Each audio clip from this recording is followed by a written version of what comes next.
Gracias a todos por venir. Les cuento que en este momento somos 40 asistentes.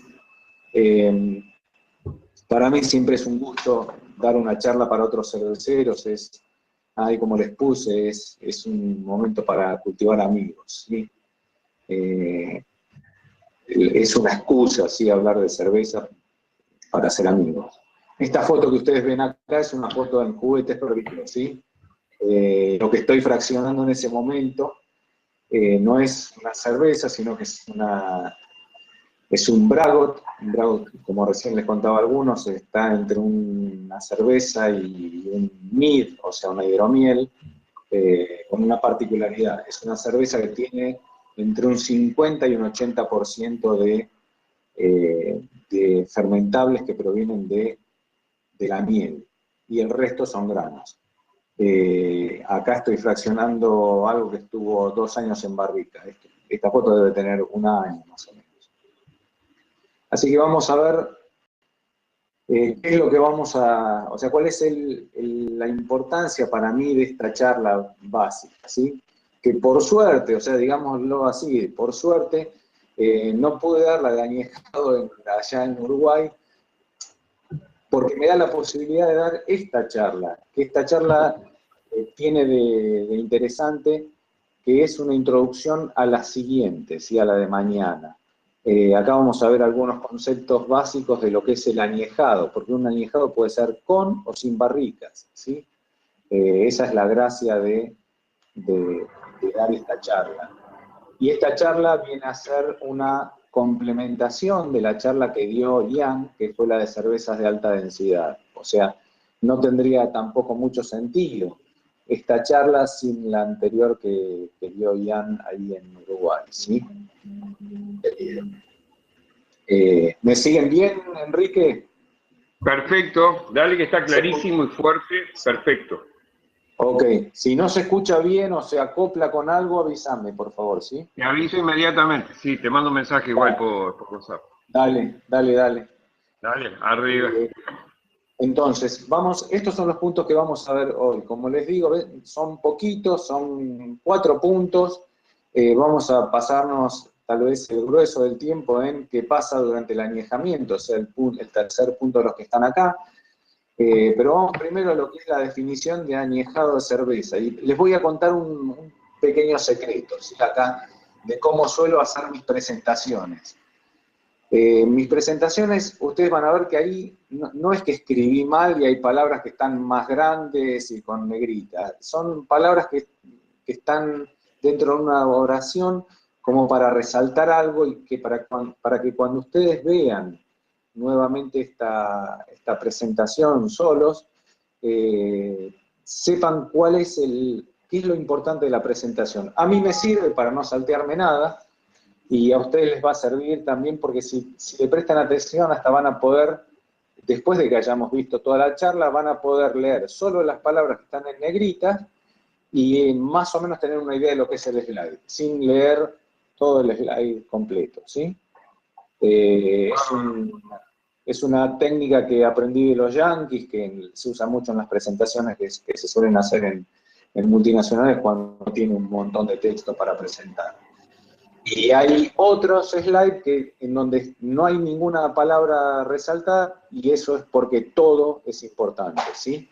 O por lo menos el expositor suele pensar que es lo importante. A lo mejor a la gente no le interesa, pero bueno, uno para que la gente vaya sabiendo a qué prestarle atención, están en esa forma escrita. Entonces, ya habrán leído, mientras yo les decía todo este palabrerío, habrán leído cuál es la definición de añejado de cerveza. Pero se los voy a decir. Básicamente es una maduración controlada, ¿sí? O sea, no es un envejecimiento, no es una cerveza que yo me la olvidé por ahí y se oxidó, se detonó porque la dejé ahí en el sol o en cualquier lado mal cuidada, ¿sí? De hecho, para que una cerveza se añeje y no se detone, como le digo yo, hay que cuidar las condiciones en que se maduran, ¿sí? De esta forma la idea es obtener sabores y aromas propios de un envejecimiento, pero controlado. Y por eso les decía, les puse ahí con éxito. Con esto se obtiene lo que se llaman cervezas añejadas, o para los yanquis también usan el concepto de cervezas vintage, ¿sí?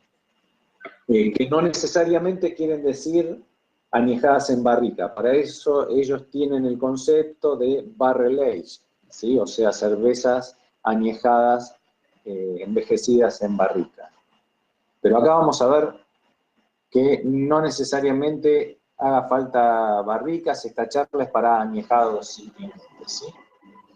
Entonces, yo les decía antes que esta es una complementación de la charla que dio Ian, ¿sí? En la charla de cervezas de alta densidad. Y acá está la gracia justamente de saber cuáles son los estilos que más se adaptan a un añejado. Ahí yo les puse sobre la izquierda del slide cuáles son los estilos más habituales que requieren añejado, pero sobre la derecha otros estilos en donde no necesariamente se requiere un añejado, pero son estilos a los que les viene bien. Y de hecho les quiero, a ver, déjenme un segundito, ¿sí? Vale. Voy a ver si consigo la pluma, ¿sí? No sé si ven la pluma, pero acá, por ejemplo, hay dos estilos que yo no quiero dejar de mencionar, que son los estilos de Sour Ale y Wild Ale, ¿sí? Que no necesariamente son estilos que requieran barricas. O sea, recién Enrique mencionó que él tenía ahí una botellita de los bichos mandan y que había guardado, como decimos nosotros, el culito de lo que quedó en la botella para poder usarlo después para inocular en alguna cerveza. Bueno, eso se puede hacer no necesariamente en una barrica, sino que se puede hacer en un contenedor de inoxidable, ¿sí? Entonces, los más clásicos son los que están acá, o sea, el estilo Barley Wine, Imperial Stout, el Wee Heavy, son estilos a los que les va muy bien un añejado, ¿sí? Muy, muy bien. Vamos a ver ahora otros, pero por ejemplo acá les marco el Wheat Wine, o sea, es como una Barley Wine es un estilo hecho por un cervecero yankee, está hecho sobre la base de una Barley Wine con un alto contenido de trigo, ¿sí? Y está interesante lo que pasa en ese tipo de cervezas cuando uno las añeja. Digo lo que pasa porque les voy adelantando, tiene mucho trigo, por tener mucho trigo tiene muchas proteínas, arranca como una cerveza turbia, pero en la barrica va evolucionando y va perdiendo cuerpo y va perdiendo la turbidez porque se van degradando las proteínas. Esto es como un adelanto de cositas que vamos a ir viendo de lo que sucede en una barrica cuando cuando se añeja una cerveza, esté en barrica o no en barrica, ¿sí?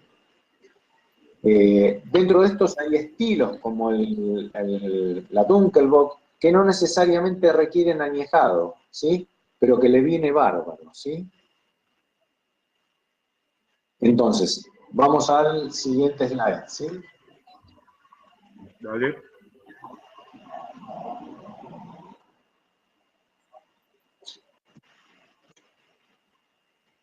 Perdón, ¿eh?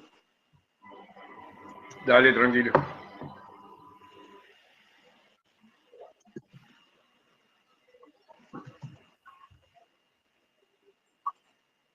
No se me está moviendo la página, perdonen, ¿eh? Tranquilo, tranquilo. Ahí está. Entonces, acá les puse qué pasa durante el añejado. Básicamente, lo que hay son reacciones, ¿sí? Y son reacciones químicas. Nos guste o no nos guste, yo no voy a entrar a hablar de reacciones químicas porque es un plomo, no me interesa que ustedes se aburran con ese tipo de cosas. No Se las cambió voy a la, mencionar. no cambió la lámina, Boti. ¿No cambió? No, ahí recién llegó ahora. Ahí está, llegó ahora.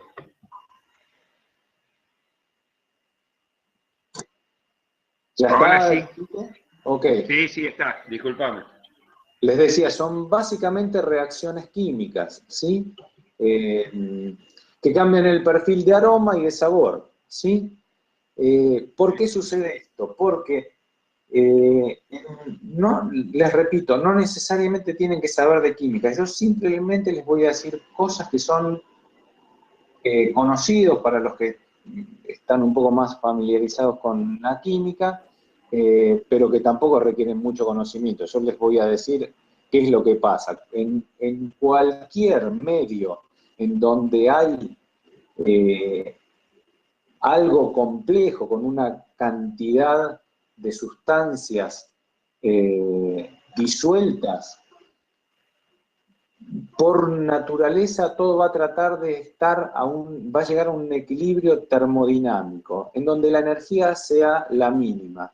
Y les voy a dar un ejemplo terrible, y es que todos nos morimos y envejecemos porque la naturaleza lo que está buscando siempre es que uno esté en el estado de energía mínima, o sea, por eso consumimos energía nosotros, ¿sí?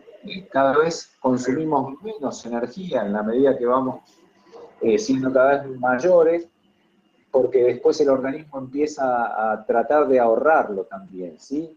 Y se necesita cada vez menos energía para mantenerlo, uno empieza a volverse más delgado, más flaco y qué sé yo. Pero básicamente dentro de una cerveza sucede lo mismo, hay un montón de componentes de cuando uno terminó de hacer la cerveza, dijo, bueno, ok, la mandé a fermentar, pero después empieza a pasar algo ahí adentro, y es que empieza a reaccionar todo lo que está ahí adentro con idea de ir hacia un estado de oxidación en donde la energía del conjunto sea el menor posible, ¿sí? Por eso con el tiempo ustedes van a escuchar que dicen la cerveza se oxidó, porque básicamente las reacciones que tienen lugar durante una oxidación llevan a compuestos que tienen menor energía, ¿sí? Entonces, sin aburrirlos, no les digo nada más que eso, la idea es que sepan que una cerveza se va envejeciendo como nosotros, porque la idea de la naturaleza es que tenemos que llegar a un equilibrio de energía mínima, ¿sí? Yo ahí cambié el slide y necesito tu ayuda, Quique, para que me expliques si cambió el slide para ustedes. Acabamos de recibirlo. Está bien. Ok. Yo acá les puse un slide que es bastante común, ¿sí? Que muestra exactamente qué es lo que sucede en el envejecimiento. Yo recién les dije, yo voy a resaltar en letras negritas y de tamaño mayor a lo que está con mayor importancia ese slide para mí. Este es el envejecimiento de cualquier cerveza. O sea, este es un dibujo clásico de cualquier cerveza que se envejece, no que añeja. Entonces, acá ustedes van a ver, por ejemplo, el amargor, ustedes ya saben que es una de las cosas que primero sucede, que empieza a decrecer, ¿sí? Ustedes tienen un amargor que empieza a decrecer. Al mismo tiempo, no es que como baja el amargor se empiezan a percibir los aromas dulces y los sabores dulces, no. Hay compuestos que se empiezan a oxidar y empiezan a dar notas cada vez más dulces. Y en una cerveza, normalmente empiezan a subir, cuando ustedes tienen maltas oscuras, empiezan a aparecer notas a moras y otros frutos rojos, pero básicamente si es una cerveza con una graduación alcohólica, digamos de 6%, empiezan después a decaer al mismo tiempo que empieza a subir las notas de cartón, o sea, las notas de perdón, de oxidación, ¿sí? Entonces, ahora miren la diferencia entre este slide y el siguiente, en donde yo lo que hice fue dibujarle en verde los cambios que hay respecto a una cerveza en donde hay oxidación y en otra en la que hay añejado. Ahí les cambié el slide. Quique, necesito que me digas si ya les cambió. Te aviso, todavía no. Viene, Okay. estamos ahora. Ok, entonces yo sobre el mismo gráfico les agregué en verde los cambios que suceden en una cerveza con alto poder de guarda. Esto es importante como concepto. Los estilos, como recién les dije hace un ratito, que tienen un alto poder de guarda son los que están en ese listado que está ahí. Que no por nada son los que tienen una graduación alcohólica de 8% hacia arriba, ¿sí? Esa cerveza de graduación alcohólica 8% a mayor, si ustedes las conservan en condiciones óptimas de temperatura y al abrigo de la luz, van a empezar a desarrollar notas que no son las de una, por ejemplo, abajo de todo, no van a aparecer notas de cartón que siguen creciendo en el tiempo, sino que van a tener una oxidación y esas notas que van a aparecer como cartón van a quedar casi enmascaradas por otras notas que son las que están arriba, las de moras y otros frutos rojos, que lejos de decaer empiezan a aumentar hasta un momento en que se estabilizan. Para los que, yo no sé cómo están en Uruguay, nosotros por mucho tiempo no tuvimos maltas especiales súper buenas, pero si ustedes tienen acceso a Special B o Special W, son dos maltas en donde las notas de frutas y frutos rojos, que acá aparecen como moras y otros frutos rojos, desarrollan muy bien y desarrollan hacia otros sabores, como por ejemplo el regaliz. ¿Sí? Hay acceso acá, sí. Tienen acceso, está buenísimo. Aprovecho a pasar el mensaje farmacéutico, no le agreguen regaliz a nada porque el regaliz está prohibido en casi todo el mundo porque es cancerígeno, o sea, se utilizaba cuando éramos chicos y solamente se utilizan actualmente compuestos de regaliz que se les extrae los compuestos que son que tienen poder de generar neoplasias, ¿sí? En cambio, en las maltas oscuras se desarrollan esas notas que son como de regaliz, pero no necesariamente es regaliz porque no le están agregando regaliz, le están agregando malta, ¿sí? Perfecto. Y lo otro que aparece ahí es que junto con el sabor dulce aparecen aromas y sabores acaramelados más marcados. Entonces, una cerveza que está añejada, con una cerveza de alto poder de guarda, me refiero, va a desarrollar sabores que se van a complementar entre las de moras y notas dulces, notas regaliz, que terminan siendo un caño, ¿sí? Son cosas muy interesantes, ¿sí? Y si las maltas,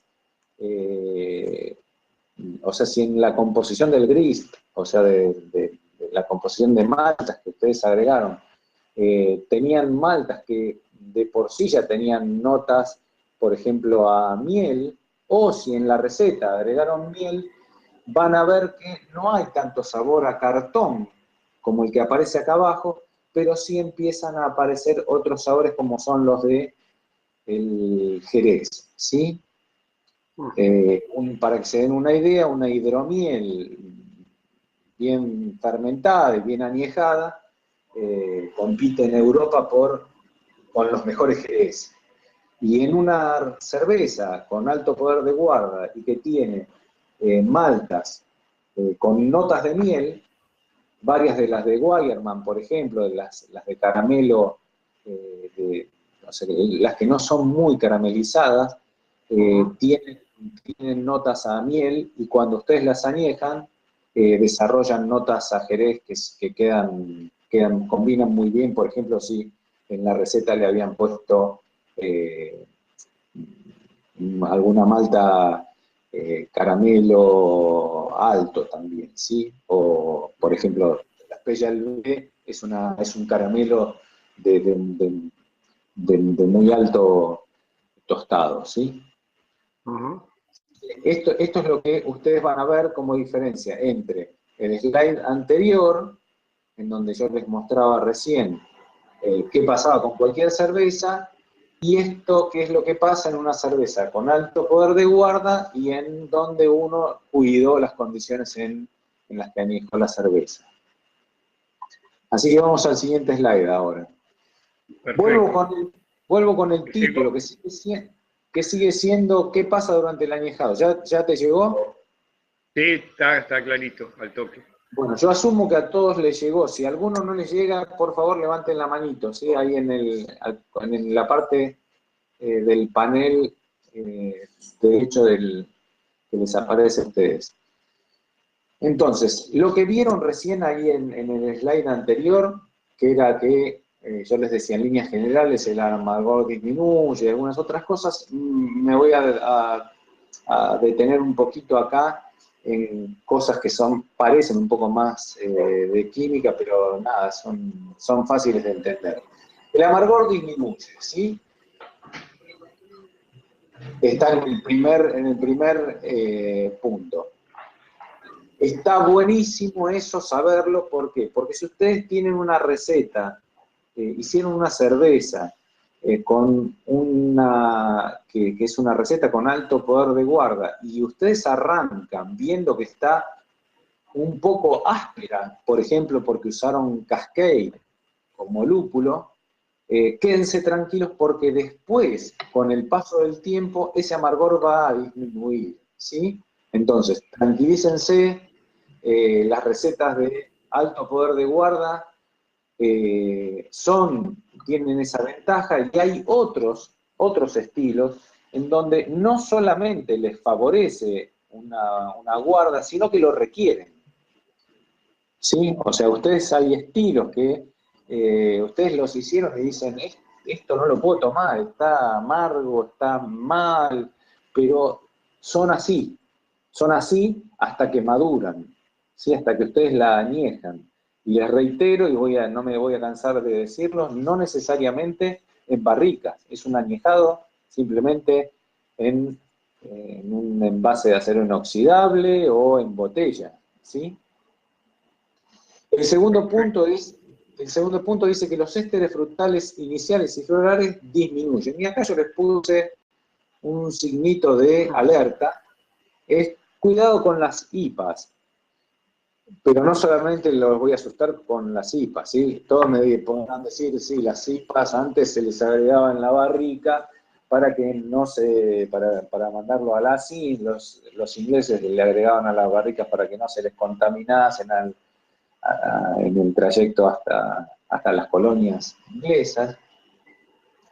Pero ellos no estaban buscando mantener el sabor de las IPA, de lo que hoy conocemos como IPA. Ellos lo que buscaban era otra cosa, era conservarla. Pero uno hoy en día, con el concepto que tiene de lo que es una IPA, tiene que saber que cuando manda una IPA a una barrica o lo manda a añejar, o sea, lo mantiene añejado, las notas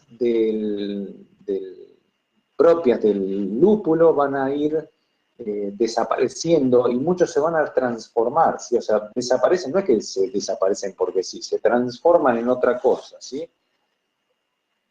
¿Qué es lo importante que tienen que saber respecto de esto? Uno es que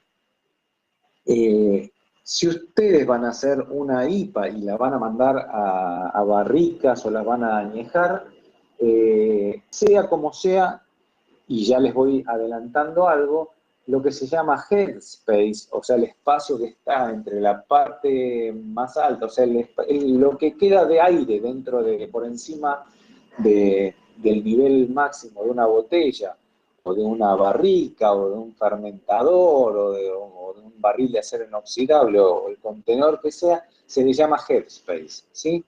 El espacio que está en la cabeza, en inglés.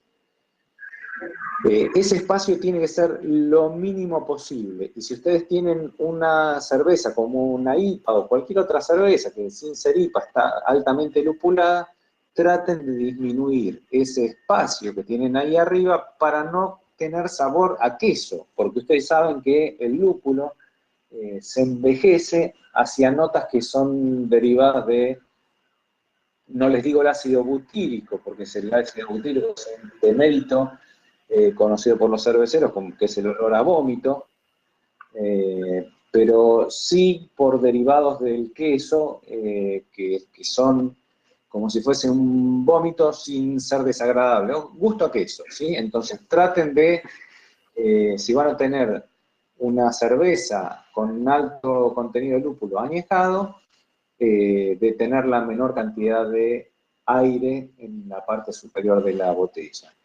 Y lo otro que les quería decir respecto de las IPAs es que ustedes tal vez prueben IPAs. Y hay IPAs que son caños, como uno dice, son IPAs buenísimas que han ganado medallas. Y ustedes dicen, y miran la receta y dice Barrel Age, o sea, los tipos lo añejaron. O cervezas de Cantillon, que también tiene una receta, una IPA que fue añejada, pero el secreto de esas IPAs es que ellos primero la añejan y después le hacen un dry hop, ¿sí? Entonces, por eso les digo, cuidado con las IPA, no quiere decir que ustedes no puedan hacer una IPA añejada, sino que el añejado, si ustedes lo quieren hacer y agregarle notas florales o cítricas provenientes del lúpulo, las que quieran, o a coco, dependiendo del lúpulo que usen, eh, van a tener que hacer un dry hop después de añejado. Y obviamente no consumirla en un tiempo que sea muy, muy lejano al momento que le hicieron el dry hop, porque se va a empezar a añejar, o sea, se va a empezar a degradar esos aceites que están en la lupulina, o sea, los terpenos básicamente que están en los lúpulos se van a empezar a degradar también. Bueno, entonces acá yo les pongo, aparecen nuevos ésteres y aldehídos. Uno de los aldehídos que con mayor grado aparecen, que no tienen por qué saberlo, pero es el acetaldehído. El acetaldehído es el que le da gusto a manzana. Entonces, no es raro que si ustedes tienen, por ejemplo, una cerveza de tipo belga, que son cervezas con muchos ésteres, muchos aldehídos, no es raro que esa cerveza, y si tiene graduación alcohólica alta, en el añejado empiece a tener sabor a manzana, y que puede ser manzana roja, que se va confundiendo esas notas con las de las moras y frutos rojos que yo les mencioné, cuando es el caso en el de una receta en donde agregaron maltas tostadas, ¿sí? Por ejemplo, no sé, una Triple Carmelit es una cerveza belga que está hecha con muy poco de maltas tostadas, está hecha con maltas tostadas sin cáscara, y va a desarrollar notas que son propias de lo que pareciera ser notas de ciruela, de notas de nuez. Esos son ésteres que se van formando, igual que a los que aparecen en el punto de abajo, yo les puse notas a grosellas y frutos rojos, pero también aldehídos, que los aldehídos que aparecen mayormente son los relacionados a notas semejantes a manzanas rojas o manzanas verdes, ¿sí? Entonces, ténganlo presente, está bueno que ustedes empiecen a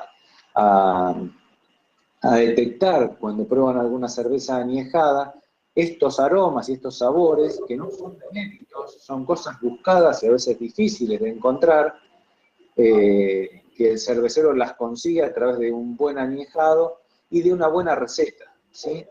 O sea, si ustedes, como ya les tiré antes, si ustedes buscan lo que aparece en el último punto, que dicen un carácter vinoso, como a vino o a jerez, que van aumentando con el añejado, yo ya les tiré, ahí tienen que agregar un poco de miel en la receta o maltas que tienen notas de miel. Para esto les recomiendo que se vayan a las hojas técnicas de Castle Malting o de Weyermann, que tienen una muy buena descripción de cuáles son las que tienen esas notas, ¿sí? Y Perfecto. cuando ustedes no usan miel o no usan esas maltas, ustedes ven en el anteúltimo punto que yo les puse que aumenta el dulzor, que es el toffee. El toffee es difícil de describir, eh, pero son notas que se desarrollan generalmente en una reacción de Maillard, cuando ustedes eh, cocinan azúcar con un poco de proteínas, pero es un sabor es como un sabor dulzor, o muchas veces cuando ustedes cocinan, si hacen algo de cocina, ¿sí? Eh, Cuando ustedes cocinan un poco de azúcar con crema de leche, ¿sí? Esas notas empiezan a aparecer ya hacia el final del proceso de cocción. Y empiezan a aparecer notas a miel. Entonces, esas notas a miel, después, si ustedes aumentan el tiempo de añejado, van a dar lugar al añejado que es el último punto, que son algunas notas a jerez. Pero son, como les decía antes, dependiendo de la composición del grist, de las maltas que usen, va a hacer que ustedes tengan más o menos notas a jerez, o sea, que las busquen o no las busquen. Entonces, si ustedes buscan que no tenga notas a jerez, traten de no ponerle ese tipo. Si sí lo buscan, pónganles esa. Todo esto es para darles una pista desde el momento en que diseñan la receta, qué les conviene poner y qué no les conviene poner. Yo siempre digo, lo peor que le puede pasar a uno es obtener algo y no saber qué era lo que buscaba, ¿sí? Eh, existía, existía un tipo que fue premio Nobel, que se llamó Claude Bernard, que el tipo decía, el que no sabe lo que busca no entiende lo que encuentra, ¿sí? Y el día que me enseñaron esa frase me quedó para siempre, porque en esto de hacer cervezas, uno tiene que saber qué es lo que está buscando, porque si no, no lo va a poder encontrar otra vez. Básicamente por eso. Y por eso me parece importante esta charla, ¿sí? Porque acá es donde se empiezan a jugar algunas de las fichas de cuál va a ser el producto final, ¿sí? Exacto. Ahí cambié de slide, Quique. Decime cómo vamos. Bien, llegó. Ok. Entonces, Vamos. yo acá les vuelvo a decir y no me voy a cansar de insistir en esto. Todo esto aparece en las cervezas que son aptas para la guarda. Las que no son aptas para la guarda no van a tener la suerte de encontrar muchas cosas, ¿sí? Es básicamente eso. Entonces, vuelvo a repetir, cosas que antes no mencioné, pero con un poquito más de detalle.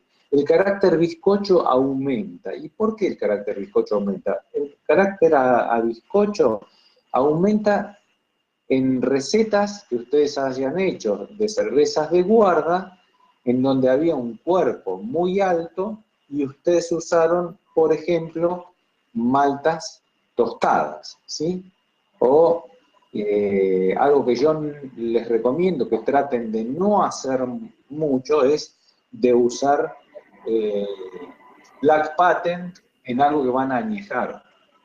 ¿Por qué? Porque empieza a aparecer lo que acá les puse en el segundo punto. La aspereza podría aumentar. Y voy a seguir hacia adelante. El carácter metálico podría aumentar, el carácter terroso podría aumentar, y el carácter paja podría aumentar. ¿Por qué pueden aumentar todas estas cosas? Todas estas cosas pueden aumentar porque lo que empieza a suceder en una cerveza es que las proteínas que venían de la malta, o si la cerveza era una cerveza que tenía trigo, por ejemplo, a mí no se me ocurriría hacer ninguna cerveza belga que no tenga por lo menos un 5% de trigo. Pero si esa cerveza es, básicamente les digo por qué, porque para que no es parte de esta charla, pero se los digo, si ustedes hacen una cerveza de trigo, perdón, una cerveza belga sin trigo, no tienen los precursores para que la cerveza tenga guayacol, o sea, las notas a pimienta que después va a desarrollar las levaduras típicas de esa cerveza. Entonces, todo lo que implique una pérdida de proteínas, que es lo que sí pasa, o sea, las proteínas en una cerveza que se está añejando empiezan a romperse, a transformarse en compuestos que tienen menos energía, que son más chicos, y empieza a perderse el cuerpo, y eso hace que cuando se empieza a perder el cuerpo se suban las perezas, si había algo de metálico porque el agua tenía algunas partes por millón de hierro mayor a lo razonable, y insisto con esto del hierro porque mucha gente cree que el cobre da sabor a metálico, el cobre no da sabor a metálico, sí oxida la cerveza, sí cataliza la reacción de oxidación y añejamiento de una cerveza, pero no da gusto metálico. El carácter metálico de una cerveza viene porque alguno de los insumos se lo dio y me estoy refiriendo a hierro. Por ejemplo, ustedes y yo, sí, que estoy acá en Argentina, no es raro que a cualquiera se le ocurra decir, hagamos una cerveza con yerba mate, ¿sí? Por ejemplo, hace 2 meses estuvimos con los chicos de juguetes en Brasil, en el mundial de la Birra, y vimos que ahora los brasileños están súper copados con hacer todo con yerba mate. Bueno, la yerba mate, por la tierra en la que crece, tiene un alto contenido de hierro. Esas cervezas no duran nada. De hecho, ustedes dejan un poco de yerba y un día para el otro la van a ver que se empieza a poner negra porque se empezó a oxidar. Entonces, tengan presente eso, si hay algo de hierro y se empieza a perder cuerpo en la cerveza, va a empezar a aparecer el carácter metálico. Y les repito, es proveniente de hierro y no de otros minerales, ¿sí? El carácter terroso, acá yo les puse, podría aumentar. ¿De dónde saldría un carácter terroso? El carácter terroso es el carácter que viene de los lúpulos. O sea, si ustedes usaron lúpulos muy terrosos, por ejemplo, un bullion. El bullion es un lúpulo que se da acá en Argentina, en el sur. Si no lo saben, es el lúpulo que en Inglaterra dio origen a otros lúpulos. O sea, si ustedes miran el árbol genealógico de muchos lúpulos ingleses, muchos fueron selección natural o selección artificial que hizo la gente para buscar lúpulos menos terrosos. Bueno, el lúpulo Bullion es un lúpulo súper terroso. El Cascade es medianamente terroso y bueno, ya sabrán un montón, conocerán muchos lúpulos que son terrosos. De nuevo, como en toda maduración se empieza a producir una pérdida de cuerpo, empiezan a aparecer estas notas que pueden aumentar. ¿Por qué les cuento todo esto? Porque yo lo que quiero es enseñarles a hacer una receta, pensar la receta, y no que se encuentren con algo y digan, pero me salió mal, o sea, la dejé un año añejando y no la puedo tomar. Si no la pudieron tomar al año, es porque la pensaron mal. Entonces, ese es para mí el valor agregado de la charla que les estoy dando acá, ¿sí? Y con el carácter a paja que podría aumentar, que les digo acá, es básicamente lo mismo, ¿sí? Ustedes tienen maltas, a ustedes y a nosotros nos pasa lo mismo, hay maltas que ya vienen medio jovatas, ¿sí? O sea, si ustedes compran una malta que estuvo mal almacenada, ustedes dicen, yo la compré hace poquito, pero está mal, qué sé yo, no sé, está mal. O me la mandan a un concurso y el concurso me dicen, sí, tienen nota, o sea, si hay un buen juez puede pescar si ya las maltas que utilizó estaban eh, mal conservadas o si ustedes hicieron la cerveza y se les oxidó porque porque se les oxidó. O sea, hicieron mal un proceso de recirculación o de embotellado. Bueno, el carácter a paja que puede aumentar acá se refiere al carácter que proviene de las maltas mal almacenadas, ¿sí? Y el último punto es que se pueden desarrollar sabores rancios. ¿Qué quiero decir con esto? Ustedes van a tener una cerveza, las van a estar añejando. Si la cerveza la hicieron ustedes con, por ejemplo, avena, la avena tiene un contenido de ácidos grasos mucho mayor al de una, o sea, ustedes le agregaron, por ejemplo, avena para aumentar la retención de espuma. Eh, pero esa avena y esa grasa, ese nivel graso, que no es, no, o sea, no estoy hablando de algo súper graso, pero sí se lo metieron y está dentro de la birra. Entonces, esos ácidos grasos que ustedes tienen ahí, que vienen, por ejemplo, de la avena, se van a empezar a poner rancios con el tiempo.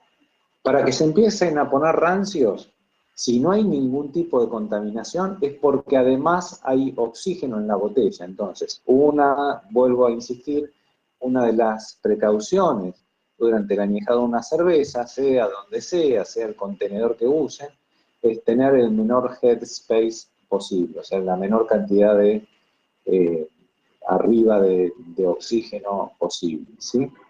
Y otro lugar de donde vienen sabores rancios también es del lúpulo, o sea, la lupulina, que es la glándula en donde están todas las sustancias que confieren aroma y sabor al lúpulo, tiene un carácter graso, ¿sí? O sea, básicamente tiene más, en realidad tiene más afinidad por lo graso que que por la cerveza. De hecho, en una cerveza con más contenido alcohólico se disuelven más eh, terpenos y humulonas y cohumulonas que en una cerveza con menor contenido alcohólico. Entonces, acá les estoy tirando otra punta para que ustedes tengan en cuenta cuando están desarrollando la cerveza.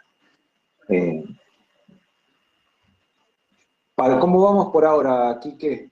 ¿Me siguen? Perfecto. ¿Se Por mi estarán, parte está clarísimo, está ágil, vamos bien.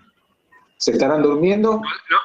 No Si sé algún- si querés meter alguna pregunta ahora o para Si cortar un alguno poquito, quiere hacer seguir alguna derecho. pregunta ahora, que levante la mano con justamente la parte del costadito que tienen ahí para hacerlo. Así, si hay dudas, alguna puntual de lo que se vio hasta ahora. Nada, no sé si se durmieron o están todos tranquilos, pero nada. Bueno, Lo que sigo pasa es que con son muy claros. Vamos arriba. sigo con qué pasa durante el añejado, ¿sí? Dale. Bueno, acá lo que les estoy contando es básicamente lo que les conté recién, o sea, hay una variación del cuerpo, hay un consumo y una degradación de proteínas.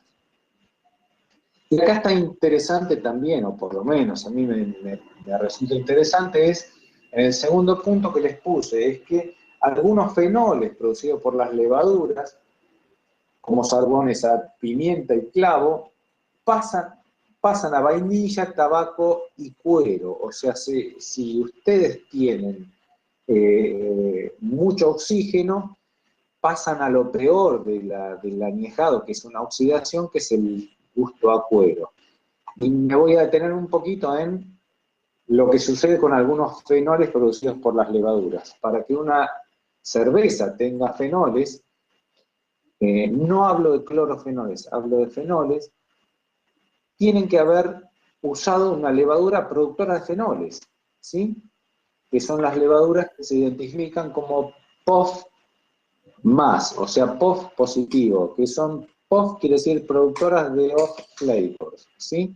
Lo que antiguamente se conocía como un off flavor, o sea, una cerveza que tenía un gusto fenólico y qué sé yo, eran las cervezas de tipo belga, ¿sí?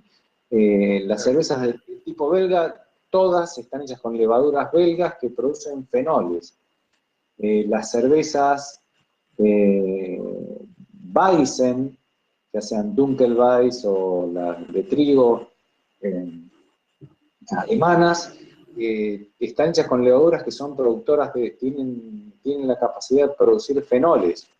O, no sé, por ejemplo, las Farmhouse, las levaduras Farmhouse, ya sean belgas o sean francesas, también tienen la capacidad de producir fenoles. Entonces, tengan presente esto, si ustedes mandan a una barrica una birra belga de alta graduación alcohólica, porque no tiene mucho sentido mandar una de baja graduación alcohólica por los riesgos que conlleva, los fenoles, por las levaduras, básicamente los producidos con los que tienen notas a pimienta y clavo, van a redondearse hacia el lado de vainilla, tengan o no tengan barrica, porque ustedes ya habrán escuchado muchas veces que las barricas dan notas a vainilla. Entonces, algunos fenoles pueden pasar a notas de vainilla, pero si ustedes están con una cantidad eh, razonable de fenoles, o sea, una cerveza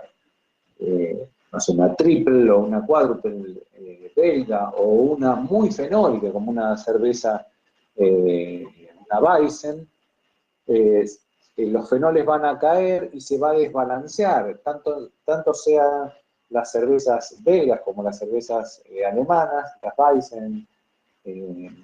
Las levaduras producen como dos grandes grupos de compuestos. Unas son las notas a banana y las otras son las de pimienta y o clavo, ¿sí? Clavo de olor. Estas notas se van a desbalancear y va a aparecer más las notas de banana y van a caer las de fenoles que se van a transformar en notas de vainilla. No sé si me siguen, pero también todo esto se los tiro para que ustedes vayan pensando en qué tipo de cervezas pueden poner y qué es lo que les puede pasar, porque está bueno eso. Por ejemplo, si les falló una cerveza de alta graduación alcohólica, era una cerveza belga y se les fue la mano porque la fermentaron, por ejemplo, inicialmente con una temperatura muy alta, esa cerveza seguramente va a tener mucha banana comparado con la cantidad de pimienta que debería haber tenido. O sea, esa cerveza ustedes la mandan a barricas, va a empeorar porque la banana se va a ver desbalanceada respecto de lo que ya originalmente tenía. Bueno, yo me adelanté un poco y acá les puse en el tercer punto lo que sucede con algunos ésteres producidos por las levas. Los sabores a banana desaparecen, ¿sí? Y acá, como la charla no se trata solamente de añejamiento de cerveza, de las comunes, sino que es importante que sepan que las cervezas sour, los que no lo saben, la mayoría tal vez lo sepan, yo no sé en qué grado de conocimiento están todos, así que yo trato de ir a un nivel en donde todos estén equilibrándose. Las cervezas sour, o sea, las cervezas ácidas, tienen sabores y aromas de los Brettanomyces y de los pediococos que evolucionan lentamente. Y acá yo les puse, y varían si hay o hubo Saccharomyces u otra leva. ¿Por qué? Los sabores y aromas de un Brett se desarrollan mejor si antes hubo precursores que usan los Brettanomyces. ¿Sí? Esto no tiene nada que ver con esta charla, pero yo se los digo. Si ustedes quieren hacer una cerveza sour, no manden Brettanomyces de entrada porque van a tener ácido acético, o sea, van a tener vinagre después. Lo que tienen que hacer es hacer la cerveza, llevarla hasta un nivel en que tenga más o menos, les quede 1030, y recién ahí inocular los Brett y dejar que añeje por un año, 6 meses, dependiendo del tiempo que quieran. Siempre en ausencia de oxígeno, y ahí sí que el añejado en ausencia de oxígeno se hace muy importante, pues los compuestos, los precursores que dan los Brettanomyces, y algunos más que otros, o sea, no todos los Brett, por ejemplo, el Bruxellensis no es lo mismo que el Klaus, y cada uno de los Brettanomyces que hay tienen mayor producción de precursores de ácido acético, o sea, notas que después van a terminar siendo como de vinagre. Entonces, traten de minimizar la cantidad de oxígeno que haya en el headspace o de incorporar cuando ustedes van a incorporar los Brett.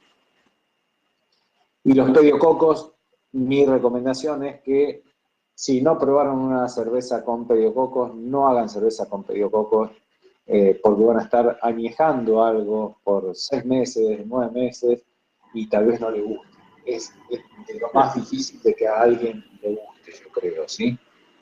Dentro de la cerveza sour. No sé, Quique, si probaste alguna. No, la verdad que no. No. Ok. Para el que no probó ninguna cerveza con pediococo, quiere tener una idea de cuál es el sabor de un pediococo. Yo no sé si alguno probó, por ejemplo, lo que es un tepache, ¿sí? A mí me gusta hacer cosas raras y, por ejemplo, preparé tepache. Tepache es una bebida típica de México que se hace cortando en pedacitos chiquitos un ananá, le agregan un poco de azúcar y lo dejan fermentar. Le agregan partes iguales de agua y de ananá, o sea, agarran para decir una idea, agarran un ananá y le dejan la cáscara, solamente tiran la parte verde, pero le dejan toda la cáscara, lo cortan en cubos de 2 o 3 centímetros más o menos chiquitos, y lo tiran adentro de agua a temperatura ambiente y le agregan 2 o 3 cucharadas de azúcar y lo dejan fermentar. Eso se llama tepache, ¿sí? Tiene una graduación alcohólica baja, pero tiene un gusto que es el gusto que viene de los pediococos que tiene en la cáscara el ananá. No tienen que hacer un tepache para saber cuál es el gusto de un pediococo. Váyanse a una verdulería, huelan un ananá que esté medio podridito y se van a dar cuenta cuál es el olor de un pediococo, ¿sí? Bien ahí. Pero se los comento acá, ¿por qué? Porque tanto los aromas y los sabores de los Brett y de los pediococos se van desarrollando lentamente durante un añejado. No se desarrollan de otra forma. Por eso están en esta charla, ¿sí? Nada más que por eso. Y el último punto es refermentación en botella. Tengan en cuenta que si ustedes van a hacer una refermentación en botella de una cerveza que ya está añejada, van a tener, por un lado, la desgracia de que las cervezas de alta graduación alcohólica no tienen buena retención de espuma, básicamente porque el alcohol tiene un efecto sobre la tensión superficial de cualquier líquido que hace que la espuma no se, o sea, las burbujitas no se mantengan, ¿sí? En la parte superior de la copa. Sin embargo, hay algunas cervezas que tienen una alta retención de espuma y para eso deben tener todavía algo de proteínas disueltas. O sea, una cerveza, cuanto más, como ya les conté algo y ahí en el primer punto, cuanto más tiempo pasa, menos proteína tiene porque se va degradando, también menos retención de espuma tiene. Entonces, cuando ustedes quieran refermentar en botella, se van a encontrar con que añejaron una cerveza, la quieren refermentar, le van a agregar algo de azúcar y le van a agregar alguna levadura nueva. Y ahí mi recomendación es que la levadura que agreguen sea una levadura, por ejemplo, de las que se usan en champán, y que le agreguen no malta, porque las levaduras de champán o las de vino, ninguna de las dos puede metabolizar maltotriose. O sea, si ustedes le agregan malta, nunca van a conseguir que esas levaduras formen gas en la botella. Entonces, agréguenle un azúcar simple, como el azúcar de mesa, o un poco de miel, y usen una levadura de champán o de vino, básicamente porque casi todas tienen una altísima tolerancia al alcohol, ¿sí? Por ejemplo, 15%.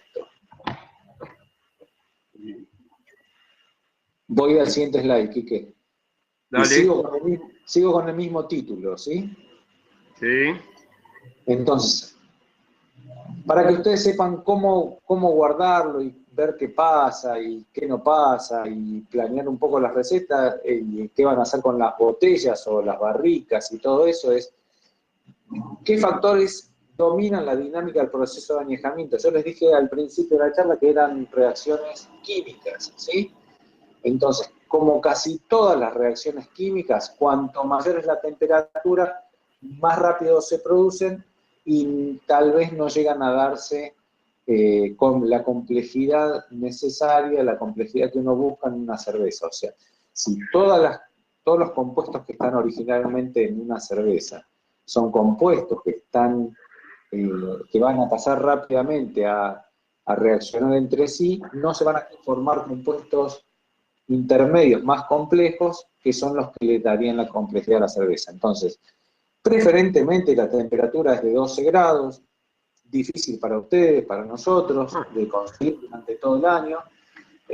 Por eso la recomendación para hacer una cerveza de guarda es que la hagan cuando está arrancando el otoño, como para que el añejado sea durante el otoño y el invierno, y ustedes ya tengan todo el proceso ese de reacciones que tienen que suceder dentro de la cerveza. La pena podría ser que la cerveza va a estar con un lindo potencial alcohólico y ya van a tener notas de madurado cuando empiezan los calorcitos, como ahora, pero la gracia de una cerveza añejada es que ustedes la añejen, o sea, que esperen hasta el año siguiente y se la puedan tomar en el invierno, ¿sí? Y ahí ya no entra a jugar tanto la temperatura, o sea, la temperatura esta que yo les pongo preferentemente a 12 grados, es básicamente para toda la primera parte de reacciones químicas que se producen. Entonces, está bueno si ustedes la pueden conservar siempre a esa temperatura, pero yo sé que a ustedes les pasa como a nosotros, donde no van a poder hacer eso. Y si tienen barrica y si van a añejar en barricas, les va a pasar eso. Van a estar con una barrica, lamentablemente, que va a sufrir esas condiciones de añejamiento, o sea, lo que pongan dentro de la barrica van a sufrir esas condiciones de temperatura. Y ya me adelanto a la charla de mañana, si ustedes van a hacer una cerveza que va a ir a barrica, arranquen a hacer la fermentación de esas cervezas antes de que empiecen, cuando está por empezar el otoño, ¿sí? O sea, esta es una buena época, ya por ejemplo hace unos 20 días era un buen momento para empezar a hacer una cerveza que va añejado. Todavía estamos a tiempo, ¿sí? Pero básicamente es cuando empieza el otoño, ¿sí? Ese es el momento, para que les agarre el otoño y el invierno, y no la primavera como ahora. Acá yo le pongo fluctuaciones de temperaturas, evitarlas, ¿sí? O sea, esto más o menos viene a ser como en un vino, ¿sí? En un vino está bueno que tenga fluctuaciones de temperatura la uva, ¿sí? Entre el día y la noche, pero la fermentación y el añejado de las barricas se hace en las cavas, ¿sí? Yo donde hago mis cervezas, que no es acá en Buenos Aires, sino a 100 kilómetros de la capital federal, es en el medio campo, ¿sí? Tengo un pequeño sótano que hice abajo de lo que es mi microcervecería, armé un pequeño sótano y están ahí mis barricas. Como en juguetes, ustedes, si fueron a visitar juguetes, van a ver algunas barricas que están ahí, pero el grueso de las barricas están arriba en un lugar con aire acondicionado, están ¿no? en otras condiciones, ¿sí? El siguiente punto es luz, evitarla, ¿sí? O sea, ustedes no buscan tener notas a cartón, no buscan tener notas a oxidación provenientes de la luz. Ustedes lo que necesitan es que la cerveza madure en condiciones controladas. Entonces, eviten la luz, me refiero a que ni siquiera una botella de color caramelo se la banca un año si está a la luz. Entonces, ¿qué tienen que hacer? Envolver en un papel de diario, en cualquier papel, esas botellas o dejarlas dentro de un mueble. Como les dije desde un principio, las cervezas que mejor van para tener un añejamiento con la gente son las que tienen un nivel de alcohol de 8% o más. Y esto es interesante que lo sepan. Cuando ustedes tienen ácido láctico o fenoles que provienen del ahumado, o sea, las maltas ahumadas, por ejemplo, si ustedes mandan una Rausch a añejar, tengan presente que un poco de ácido láctico, se usaron, por ejemplo, maltas acidificadas naturalmente, o si usaron ácido láctico para manejar el pH, el ácido láctico y esos fenoles de unas maltas ahumadas actúan como estabilizadores y disminuyen la importancia de la graduación alcohólica. O sea, se va a añejar mucho mejor una cerveza de 8% de alcohol si su composición de maltas tenía fenoles o si el agua tenía un poquito de ácido láctico, que una cerveza con la misma graduación alcohólica que no tuvo ni ácido láctico ni tuvo maltas ahumadas, ¿sí? ¿Vamos bien, Quique? Perfecto. Gente, Bien. si alguno quiere levantar la mano, levántela ahí. Bien ahí. Ok. No hay ninguna mano levantadita, así que seguimos. Vamos arriba. Presencia de oxígeno, ya les dije, headspace, evitarlo, incorporarlo, evitarlo. Presencia de hierro y cobre. Acá viene la calidad del agua, nutrientes y sales agregadas. Ustedes traten de fijarse que yo ya les mencioné, el hierro y el cobre aceleran los procesos de oxidación. Entonces, nosotros queremos añejar la cerveza, no que se oxide. Entonces, eviten un agua que tiene mucho hierro, eviten adjuntos que tienen hierro o cobre, o por ejemplo si tienen un enfriador contracorriente, ya saben que van a tener cobre por ahí, que va a pasar, porque la cerveza, el mosto, cuando ustedes lo enfríen, el mosto es ácido, parte del cobre va a ir a la birra y van a tener notas de oxidación más que añejado, ¿sí? Entonces tenganlo presente, es lo mismo que con la calidad de las sales agregadas. ¿Por qué les digo esto? Si ustedes usan sales para manejar el perfil del agua, traten de comprar sales que sean de grado analítico, en alguna droguería, pero que sean sales de grado analítico y no utilizar sales que son de grado técnico, como por ejemplo, no sé, cloruro de calcio, que suele andar dando vuelta por muchas droguerías, un cloruro de calcio que es de grado técnico, ¿sí? Ese cloruro de calcio tiene mucho hierro, ¿sí? Así que no es recomendable.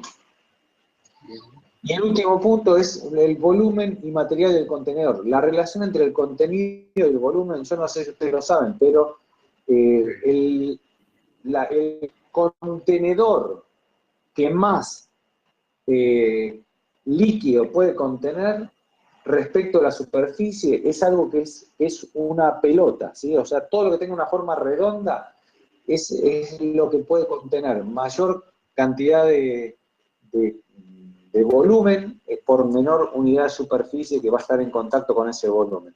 Hay razones matemáticas para eso, los que saben de matemáticas lo sabrían explicar mejor que yo, pero si hacen la derivada de lo que es la superficie de una esfera, les va a dar que hay una menor superficie de contacto que si hacen la derivada de un cilindro. Pavadas, ¿sí? Pero ese tipo de cosas tienen que saberlas, no que la derivada y ese tipo de cosas, pero cuanto menor es el tamaño de un envase, la relación, las proporciones que tienen entre el contenido Superficie. y la superficie va a ser menor. Perdón, va a ser mayor, cuanto menor es el tamaño del envase. Por eso les comento algo, cuando se hacen en la industria farmacéutica, que es de donde yo provengo, cuando se hacen las estabilidades de los medicamentos, por ejemplo de un jarabe, se hacen en frasquitos más chiquitos. La superficie que está en contacto con el líquido es mayor y uno presenta eso al Ministerio de Salud y el Ministerio de Salud lo ve con los mejores ojos que tiene, porque dice, estos tipos están entendiendo lo que están buscando. Entonces, ¿a qué voy con esto? Cuando ustedes vayan a un contenedor para hacer el añejado, traten de buscar un contenedor que sea, si es un cilindro, que sea con la menor superficie posible. ¿Cuál va a ser la menor superficie posible respecto al contenido? Es un barril que va a ser, por ejemplo, si es de acero inoxidable, va a ser un barril no de los que son tipo slim, ¿sí? Yo vi que en Uruguay, por ejemplo, se usan muchos barriles slim de 30, acá en Argentina se usan muchos los barriles de 30, los que son gordos como los de 50. Bueno, los gordos como los de 50 son más parecidos a una bola que esos slim. Esos tienen menor superficie de contacto, entonces si ustedes tienen la posibilidad de elegir para añejar dentro de un barril y tienen dos barriles, uno de los que son más petizos, de 30, o uno slim, usen el petizo. O si van a añejar en botellas, traten de conseguir botellas, más vale de las que son más gordas, o sea, botellas de medio litro. Traten de conseguir una de las que son más gordas y no usen unas botellas tipo flauta altas, ¿sí? Voy al siguiente slide, y este es para que no lo miren, este es el anteúltimo slide, y es para que no lo miren, es simplemente para que sepan que hay gente, ahí si miran en el pie de esta página, hay gente que ya hace muchos años que viene analizando qué compuestos se van formando durante el añejado de cerveza. Esto es porque las empresas que añejan cervezas y lo quieren hacer con la mejor forma y de la mejor forma controlada, en lugar de depender tanto del paladar de un tipo que viene siguiendo una cerveza y quiere tenerlo un poco más controlado, por ejemplo, dice, y yo quiero ver cuánto grado a manzana tiene ya desarrollada esta cerveza. Si ustedes le prestan atención a lo que yo les dije mucho más adelante, el primer compuesto de esta línea es el acetaldehído. El acetaldehído es el que da gusto a manzanas, ¿sí? Manzanas verdes. Entonces, los tipos de una empresa no dependen tanto del paladar de un cervecero, sino que lo analizan en un HPLC o un espectrofotómetro gaseoso y empiezan a ver cuánto tienen de eso, ¿sí? De cada uno de los compuestos que están ahí. Pero les repito, esto está acá, es un embole que yo me lo miraría todo esto. Sí hay cosas que a mí me interesan, porque, por ejemplo, no se miren, Abajo, los últimos dos compuestos de abajo son compuestos azufrados. Los compuestos azufrados vienen de las levaduras o vienen del lúpulo. Entonces, cómo van evolucionando los compuestos esos, hacen que uno a lo mejor diga, bueno, ok, listo, yo corto acá porque esto se me va a ir, no quiero, se me está pasando, no quiero sacarla a la venta una cerveza añejada porque tal vez ya el resto de los compuestos que estaban balanceando a mi cerveza añejada dieron lugar a que se exalten los compuestos azufrados. Y acá les pongo este slide, simplemente que es bastante nuevo, ¿sí? Tiene 3 años nada más, y que viene del mundo de los vinos, ¿sí? Dentro del mundo de los vinos, ellos empezaron a estudiar qué tipos de oxidaciones se producían y por qué aparecía el sabor ese a, como les decía antes, notas a frutos rojos o a manzana, y es porque el alcohol, o sea, ustedes tienen en una cerveza de alta graduación alcohólica, alcohol, si miran en esta parte de los compuestos que te estoy mostrando acá, esto que está acá, que es el alcohol, les muestro una rayita que les muestra que puede ir hacia acetaldehído, ¿sí?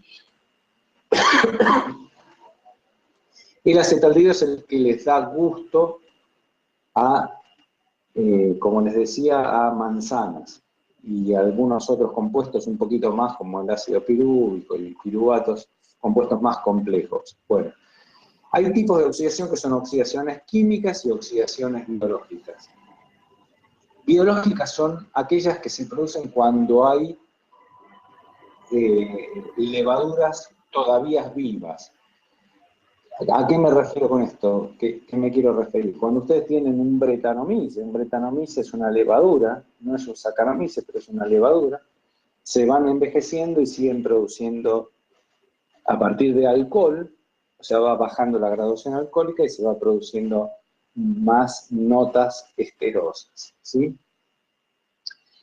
Y ellos tienen un tipo de vino que es este, que es el que ellos llaman oloroso, en donde ellos a un vino joven le agregan alcohol directamente y esa graduación alcohólica hace que ninguna levadura, lo llevan a 18-19% de alcohol, hace que ninguna levadura pueda sobrevivir o multiplicarse y lo que obtienen ahí es una oxidación propiamente del añejado y no una oxidación biológica, o sea, una oxidación producida por levaduras, ¿sí?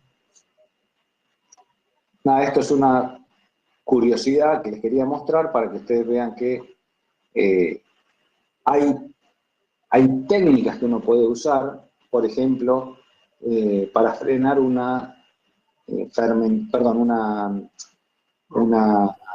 añejado que viene con levaduras adentro, ¿sí? Entonces, por ejemplo, si en una barrica ustedes tienen una superficie arriba en que tienen Brettanomyces o algo propiamente dicho de levaduras, ustedes pueden alcoholizar esa barrica, o sea, agregarle alcohol a eso que ustedes están fermentando de forma tal de llevarla a una graduación alcohólica en que eso se frene y se frene la oxidación, ¿sí? O se frene lo que llamamos el añejado. Este es el último slide, y después pasamos a preguntas si tienen alguna duda, y es para mostrarles, acá ustedes van a ver, yo les puse influencia de la geometría, material y posición, o sea, ¿qué hacen ustedes cuando tienen botellas de cerveza? Si ustedes, por ejemplo, añejaron una cerveza en barrica o la añejaron en barril y dicen, bueno, listo, las voy a gasificar, ¿y qué hago? ¿Las pongo paradas o las pongo acostadas como se hace con un vino? Bueno, hay distintas teorías de qué se debe hacer y qué no se debe hacer, ¿sí? Los que dicen mantengámoslas acostadas son los que vienen del palo del vino, o que fueron asesorados por gente que está en el mundo del vino, pero hay otras personas como, no sé, Oscar de Granizo, que le van a decir lo mismo que les digo yo. Ustedes si quieren regasificar en botella, ok, les conviene ponerle la tapita a la botella o el corcho y ponerlas en forma horizontal para que el corcho se humecte, se empiece a formar el gas dentro de la botella, se empieza a consumir el oxígeno y el corcho se hinche o la tapita, si tiene que perder, perderá en ese momento, y si no tiene que perder, es una botella que está buena para seguir siendo añejada. Pero una vez que terminó la fermentación, la refermentación para gasificarla, la mejor forma de conservarlas es en forma parada. ¿Por qué? Porque si el corcho fuese un corcho de corcho, la cerveza va a tomar un gusto a corcho que no está tan bueno como el que aparece en los vinos, ¿sí? Es un corcho muy invasivo que se va a confundir con el gusto a paja de una cerveza mal añejada.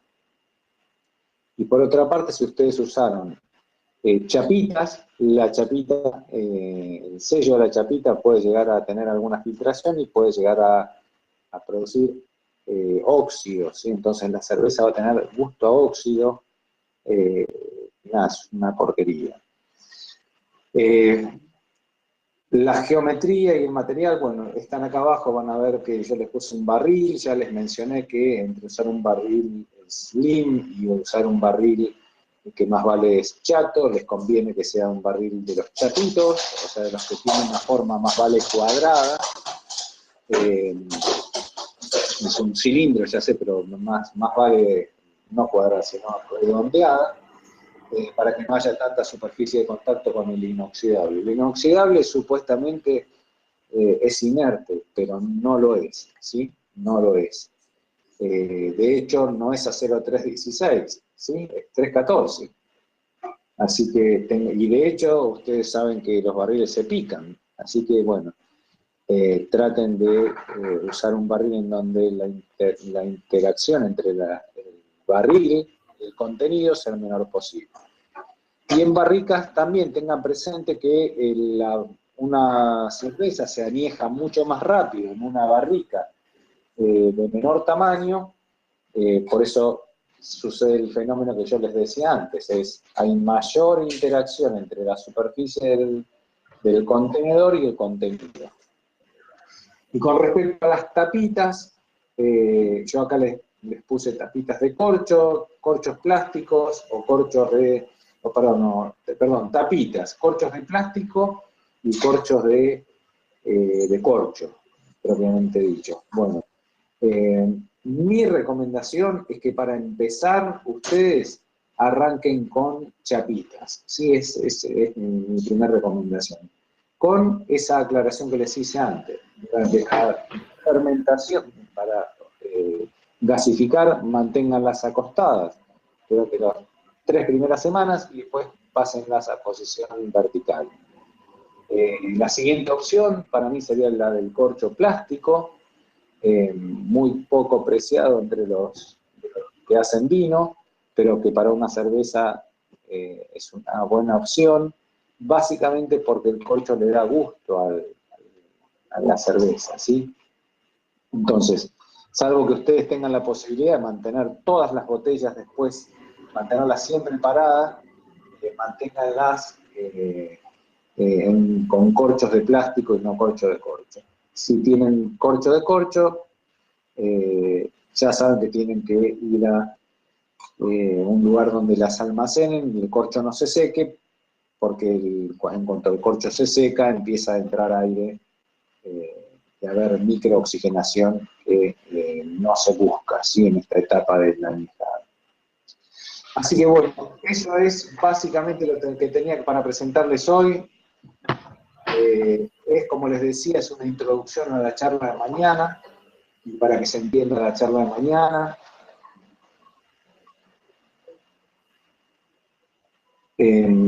No sé si alguien quiere hacer alguna pregunta. que levante la mano. Yo lo voy a estar viendo acá.